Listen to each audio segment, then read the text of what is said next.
Се бројат деновите кога лебот ќе се качи од 25 на 30 денари, а бајатиот од 10 на 15 денари за векна.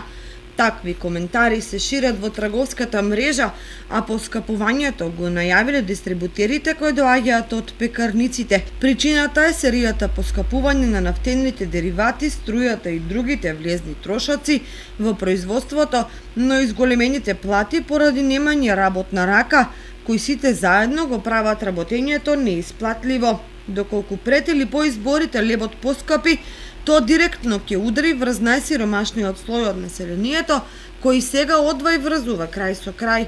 На едно петчлено семејство, на кое дневно му се потребни 3 векни леб, ќе му требаат близу 3000 денари месечно.